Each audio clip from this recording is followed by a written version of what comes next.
लेकिन जिस चीज़ के लिए आप लड़ रहे हैं वो होगा कि नहीं होगा, इसकी गारंटी कोई नहीं दे पाता। अगर आपको बैक करने वाला कोई नहीं है, जैसे नेपोटिज्म की बात होती है, तो मुझे ये लगता है ये बात ही नहीं होनी चाहिए। Correct, right. ये मुझे लगता है ये बात ही नहीं होनी चाहिए, बिकॉज सी आदमी का बच्चा आदमी होता है, सुअर का बच्चा सुअर। We really do have a lot of talent. वो चाहे हिंदी में हो, तमिल में हो, मलयालम में हो, मराठी में हो, and everybody is, I think, getting their dues. Hello and welcome. You're watching India.com Z with Jigyasa Sahai. And today we are in conversation with the team of Match Fixing. So today we have with us Vineet Kumar Singh, Kedar Gaikwad, Anuja Sathe and Pallavi Gurjar. Welcome to all of you. Thank you. And first of all, a big congratulations on the film. I mean, the trailer is out already and it has amassed a lot of views, a lot of love on social media, and people are really excited. If I say that it's an amazing trailer, I think that would be an understatement. It is much beyond that. So congratulations for that. Thank you so much. So you know, to start, एक हर कहानी की एक शुरुआत मुझे लगता है कि बहुत इंटरेस्टिंग पहलू से होती है. So with the director and the producer here, I would like to know कि who chanced upon the book and कब और कैसे, what was the trigger point when you decided कि ये कहानी बड़े पर्दे तक लाना ज़रूरी है? So how did this conspire? It was me. I got this book, The Game Behind Saffron Terror. This conspiracy, or rather the saffron terror, which was in India during 2000s. I was just reading book of RVS Money, and I thought this is something very different, and any filmmaker have not touched this subject yet, and this needs to come out.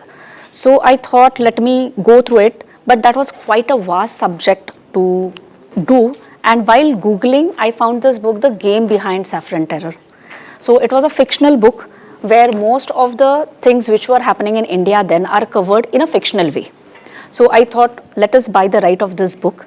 I got the rights of this book, and then I was thinking how to go ahead. And I called Kedar a couple of times. I have got the rights, and I was in the process of making my office, my private limited company as a startup. So all those things also were going on simultaneously while I took the right of these books. Especially after COVID, when the event industry was down and we were just standing on ourselves. This was a first venture which started with my private limited company. That's great. And so what was that one moment when you were like, yes, we have to do this? I read 10 pages. Just in 10 pages, I thought this is a brilliant story. The way book was written and the way he was, confident about certain things, the way the writing style, the incidences, and I have always been interested in geopolitics, so it was very interesting for me to jump into it. That's great. So coming to Vineet and Anuja here, जब आपको इस script की कहानी offer हुई थी, so I know there are a lot of things that you decide कि ठीक है, now I'll do this. But if I have to ask, what was that one thing, one USP point for you to agree for the film? And Anuja, you have आपकी एक और project is in the pipeline on a similar theme, terrorism and everything. So what was that one point for you? I actually liked the story. It is about an army officer who belongs to military intelligence and how things were conspired and put it against him. Yeah. And used against him, so to say. And it's a very intriguing story. I really like thrillers. Okay. I enjoy watching thrillers. I love to be a part of a conspiracy oriented story. So when Kedar called me and he narrated the story to me, I didn't have any doubt about it. So, and I know Kedar personally for last 13 years, and I've worked on my first ever Marathi film which he shot. So there was obviously हम एक दूसरे को इतने साल से जानते हैं, so Kedar will not ask me for something that is not worthy, So I had that faith in him, and that was actually the a very starting point of it, that Kedar calling me, you know, for a film, and I was really happy with the fact that Pallavi has come up with this story as a first time producer. She's producing it for the first time, and it takes a lot of guts for somebody to jump into a subject which can actually draw lot of negative attention to it, and it's a first directorial venture by Kedar himself, and we have literally like seen each other growing in our careers. So that was a very क्या कहते हैं उसे, it was a very proud moment for me as well, so that he did not have to convince me a lot on it, actually. So a lot of firsts happening here. And what about you? मेरे लिए army की वर्दी वो एक सपना रहा है, और रियल लाइफ में ना सही, रियल लाइफ में प्लस किरदार बहुत ही लेयर्ड है, बहुत सारी चीज़ें हैं एज एन एक्टर करने के लिए, because he is under cover army officer, तो फील्ड में बहुत अलग अलग किरदारों को जीने का मौका था। तो एक एक्टर ये चाहता है कि जो मैंने किया है उससे हट के कुछ और करने को मिले, तो this was the one reason, सबसे बड़ा reason. That's lovely, and we are also very excited to see you in that way on the screen. You know, so coming to sir here, जब आप लोग को like in fact ma'am like you said you had to first acquire the rights and everything, तो अक्सर जब ये होता है कि एक कहानी एक बुक पे बेस्ड है या उस पे लूजली उससे अडेप्टेड है, so first of all there is this pressure कि it has to be you know match the level, and जब आपको ऑथर से बात करनी थी about taking the rights and everything, so was it challenging in the sense like बहुत क्या उन्हें टाइम लगा कन्विंस करने के लिए कि we would like to do this and take it to the screens, how was that? No, I think Kanwar Khatana ji was very happy. He already had some 2-3 producers from Bollywood who were looking for that book. So I think I was very fortunate that he chose me to give the rights. And his condition was that because many of them told that this is a web series content. And it is, because it is quite huge to put everything together in a film.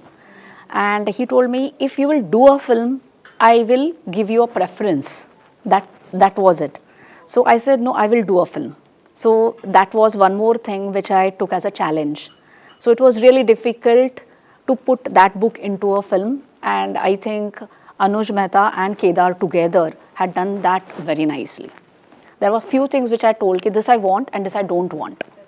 So, you know, coming to you, Vineet, you know, we have seen you in Ugly, Mukkebaz, Gold, and it has set a benchmark and also shaped your career in a way. So I believe that films like these, you know, वो एक real cinema का experience, they give it in a different way altogether. So my question here is twofold. A, कि after performing in these films, you know, did you receive like a warm treatment in the industry? And B, first let's start with that and then I'll come to the second part. हाँ बिल्कुल, मैं तो मतलब मुंबई गया था तो मेरे bag में कुछ सामान थे और मेरा सपना था, और वो सपना आज मेरी ज़िंदगी है। तो बहुत कुछ मिला है फिल्म इंडस्ट्री से, और अभी भी बहुत सारी चीज़ें सीख रहा हूँ और शायद यही जीवन है। आप जब तक सीखने के लिए तैयार हैं, आपकी फील्ड में बहुत सारी चीज़ें ऐसी हैं जो आप सीख सकते हैं। तो मेरी अप्रोच यही रहती है, हर फिल्म के साथ कुछ नया सीखूं, नए लोगों से मिलूं, उनकी कहानियाँ सुनूं, और एज एन एक्टर जितना एक्सपीरियंस आपके पास होगा वो कहीं ना कहीं आपको काम आता है। So, you know, मेरा सेकंड सवाल भी कुछ इन्हीं लाइंस पे है कि यू नो फॉर समबडी जो फिल्म बैकग्राउंड से नहीं आते हैं, सो विद योर एक्सपीरियंस कितना टाइम लगता है for an actor you know to back that you know breakthrough role या to grab that big banner film? पूरा जीवन भी कम है, कई जन्म भी कम है, तो कोई कह नहीं सकता। जैसे आईएएस के एग्ज़ाम्स हैं तो आपको 4 अटेम्प्ट, मतलब मैं जब पढ़ रहा था 4 अटेम्प्ट मिलते थे 4 के बाद एक क्लैरिटी आ जाती है कि अब नहीं होगा, तो अब ये डेस्टिनेशन मेरी नहीं है। यहाँ कभी क्लैरिटी नहीं होती। आप शायद उम्र के किसी भी पड़ाव में हों और आपके अंदर वो सपना है तब तक आप लड़िए, लेकिन जिस चीज़ के लिए आप लड़ रहे हैं वो होगा कि नहीं होगा इसकी गारंटी कोई नहीं दे पाता। अगर आपको बैक करने वाला कोई नहीं है, कोई सपोर्ट करने वाला नहीं है, सच्चाई ये है कि बहुत सारे लोग हैं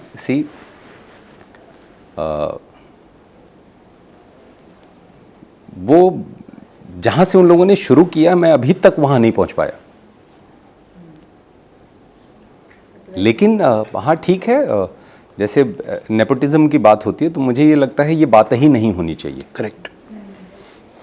ये मुझे लगता है ये बात ही नहीं होनी चाहिए, I बिकॉज agree. सी आदमी का बच्चा आदमी होता है, सुअर का बच्चा सुअर।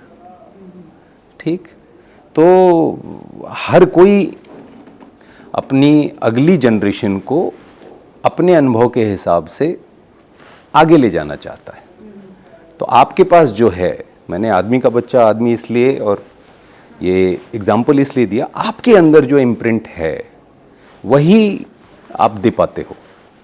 तो आपकी जो सोच है, आप जो जानते हो, आपने जो सीखा है, आप चाहते हो कि आप कौन नहीं चाहेगा कि उसके बच्चे का भविष्य बेहतर हो, वो पहले दिन से शुरू हो जाता है। तो वो तो हर माँ बाप करेंगे। अब ऐसी ही परिस्थितियां हैं तो उसमें अपने लिए आप जगह बनाइए। हमारा देश तो काफ़ी बड़ा है, 140 करोड़ हैं, तो हर रोटी पे लड़ाई है। तो मुस्कुरा के लड़िए। I think that's very nice and बहुत ही हम्बल तरीके से आपने इस चीज़ को पोर्ट्रे किया है। Lovely. So you know, coming to you Anuja, हमने आपको बहुत, we have seen you on the big screen, we have seen you on TV, regional cinema में भी देखा है, OTT पे भी देखा है, everywhere. So you have that experience, you know, कि कहाँ पे क्या हो रहा है, what are the differences and all. So ना आई वांटेड टू अंडरस्टैंड कि आजकल रीजनल सिनेमा, रीजनल स्टोरीज का बोलबाला बढ़ रहा है, धीरे धीरे सब कुछ मेन स्ट्रीम में आ रहा है, audience is adapting to it. So with your experience, आपके हिसाब से व्हाट इज दैट की डिफरेंस बिटवीन रीजनल सिनेमा का जो काम है और जो मेन स्ट्रीम मीडिया सिनेमा का जो काम है? I have always felt कि हमारे देश में इतना टैलेंट है ना, हाँ, कि वो रीजनल हो या नेशनल हो या इंटरनेशनल हो, we are everywhere. But I think अभी थोड़ा थोड़ा ऑडियंस का टेस्ट चेंज हो रहा है, and with OTT platforms coming up, they are also backing this regional content. I really hope and wish कि ये ना lines खत्म हो जाए एक बार, एक टाइम के बाद, क्योंकि it's a talent. We are just stuck to one idea of एक regional content है और एक national content है. I don't think so. अभी वो lines blur हो रहे हैं और वो बहुत अच्छी बात है, because we really do have a lot of talent. वो चाहे हिंदी में हो, तमिल में हो, मलयालम में हो, मराठी में हो, and everybody is, I think, getting their dues. So it's high time that it should happen. So my last question, it's for all of you, कि जैसे हम बात करते हैं OTT प्लेटफॉर्म्स की, एवरीथिंग, आज की ऑडियंस कहीं ना कहीं वेट करती है जब बड़ी बड़ी फिल्म्स आती हैं, थिएटर रिलीज होता है, कि ठीक है चलो ये देखते हैं, ये will wait when it comes on OTT, and there are lot of factors that goes behind that. So with this film, it will be clashing with Ram Charan and Kiara Advani's Game Changer. So I wanted to understand two perspectives here, कि as the filmmakers, director and producer के लिए, are you like, what is the thought behind, कि is it worth that risk कि box office का clash होगा इसमें? So how are you envisioning that? And for the actors, I would like to know कि सबकी actors की audience हमें पता होती है कि ये मेरी audience, these are my fans, they would be there. So different films का वो ओवर शैडोइंग अफेक्ट रहता है. So how are you like prepping for that, or how do you navigate those lines there? Let's start with the producer and the director here. Okay, I think that is, especially for a first-time producer with a very limited budgets, putting this film all together and bringing to a theatrical after the censor for this subject and with a court cases for the subject again was a very difficult process, but we are still here. I think UFO was standing behind me throughout and checking out, abhi ye film aa rahi hai, isme ye hai, यहाँ ये होगा तो अपने को screens नहीं मिलेंगे. So we were to release this on 17th, but there are some other films coming on 17th, so we had to prepone this to the 10th Jan. So naturally the distributors, the marketings, the PR agencies, the social media, all are working together to see that this films come in that good position, so it reaches to the maximum people and whatever they can do their best. I would like to focus on my film. I would not worry too much about which other films or other content is coming. I am very confident about our, film and the story. So I'm keeping things very simple, and like I said, it is a theatrical experience, and it will, the word of mouth will be very positive. I'm confident. Once people start watching the film in the theater, they will tell their family and friends that it is a film which you need to see in the theater. So I'm very confident.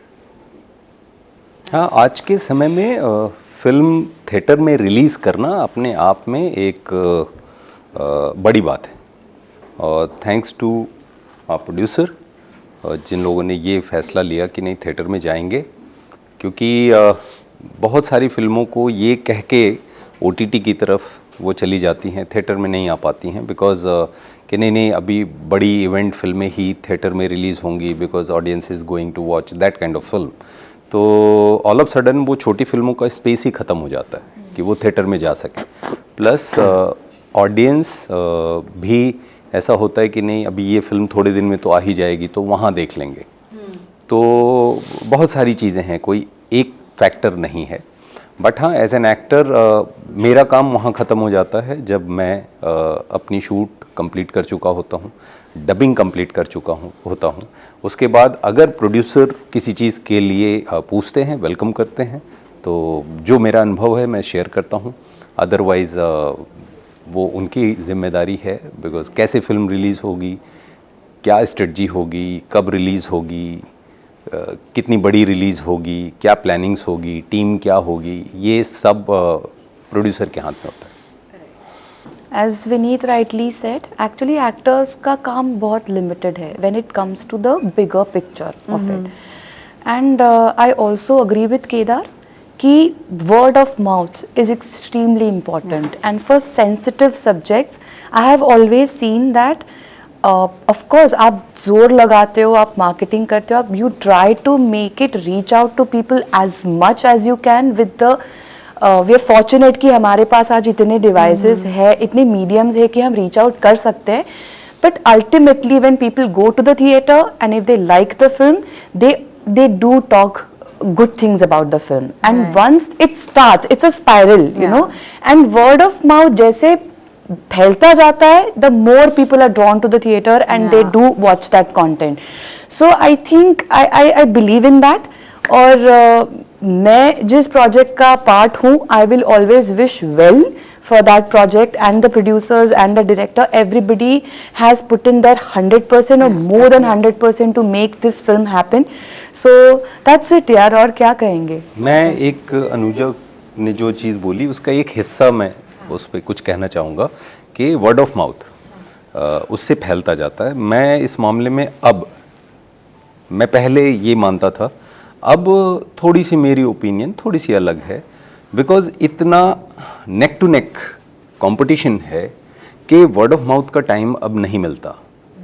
आपकी film Friday Saturday Sunday कैसा कर रही है, लोगों तक उसके पहले आप पहुंच गए या नहीं, उसकी वजह से तय होने वाला है कि आप वीक में कितनी स्क्रीन्स आपकी होंगी और कितनी जगह पे फिल्म आपकी चल रही है नहीं चल रही है.